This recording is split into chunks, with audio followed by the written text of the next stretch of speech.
Sara Blakley turned a humble $5,000 investment into a billion-dollar empire in just 12 years, becoming the youngest self-made female billionaire. Remarkably, she didn't spend a dime on advertising until 4 years after reaching billionaire status and didn't accept any outside investment until 2021. Let's look at how she did it and the lessons you can take away from this in your own journey. As many of you have seen in some of our other modules, that the most successful people in the world built their success by using someone else's following or another company's customer base to grow their company. Sara Blakley got her big break by landing a deal with Neiman Marcus, but that was just the beginning because she went on to much bigger things. For those who are unfamiliar with Sara Blakley, she is the founder of the women's legging company Spanx. We are not going to spend a lot of time looking at how she developed the product, but rather how she grew the company. Before we continue, I'd like to promote you to my list of 200,000 customers for free besides the cost of doing business. Someone did this favor for me, and I'd like to do the same favor for you. If that sounds interesting, visit rodeodrivegroup.com/invite. Now let's dive back into this. W. Clement Stone, as a 6-year-old kid selling newspapers on the tough south side of Chicago in the early 1900s, what were called newsies. The older kids would beat him up to eliminate the competition. In those days, life was hard. He did not sell newspapers for extra money, but to help his family to survive. If he did not sell any newspapers that day, he may not eat. At just 6 years old, he learned to sell, which helped him in later years sell $1 million a year in life insurance during the worst economic times in U.S. history to date, the Great Depression.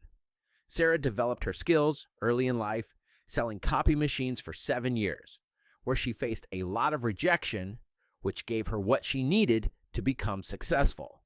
Later, she picked up the phone and started cold calling. Once she got the deal with Neiman Marcus, she was asked by another vendor how she got the deal so fast. Because this vendor was doing trade shows for the past 6 years, and the trend was after 6 to 7 years, Neiman Marcus will visit your booth. Sara Blakley said she picked up the phone and called them. Most people want to be successful by doing things they are comfortable with, but is the slow way to grow your business. The next thing she did is to create a joint venture with Oprah. In 2005, John Reese sent out a free copy of his product, along with a letter to some of the most influential people in his industry that resulted in a collaboration with many of them. John Reese became the first working-class hero to do $1 million online in 24 hours. Shortly after that, Tom Bilyeu of Quest Nutrition sent a sample of his product to some of the biggest fitness influencers on social media. Some of them endorsed Quest Nutrition's protein bar to their following, helping them go from 0 to $1 billion in 3 years.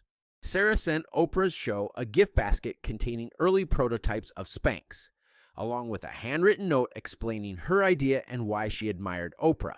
It is reported that one of Oprah's staff, Andre, the stylist, tried on the product and liked it, which helped get Oprah's attention. In November 2000, Oprah Winfrey selected Spanx as one of her favorite things on her show. That decision created huge visibility and demand for the brand. Sara has said she got a call from Oprah's show saying they'd like to feature her product as one of Oprah's favorites. After they decided to feature her, Oprah's team flew to Atlanta, where Sara was based, to film segments at her office in her apartment, including a staff meeting, which she organized by calling friends to come over, so that she would look like she had a team. They showed footage of her working, packaging, and how she built the business. That deal with Oprah is often credited as a turning point for Spanx's early growth. It gave the brand instant credibility, widespread attention, and a boost in sales. Initially, Sara relied on joint ventures because of budgeting issues, however, even when they had the budget for advertising. Sara continued to use joint ventures because of how effective it is. In other words, using someone else's following to build her customer base. Eventually, Sara began hiring people who will do cold outreach to find partners to come to a joint venture agreement with. She did not start using paid advertising for 16 years after she started the company. To help you get started with this idea, I'd like to promote you to my list of 200,000 clients for free, besides the cost of doing business, because someone once did this favor for me, and I'd like to do the same for you. I'd also like to help you make your own deals too. If that sounds interesting, visit rodeodrivegroup.com/invite. One more thing, stay healthy, have a great day, and I'm glad I could help you.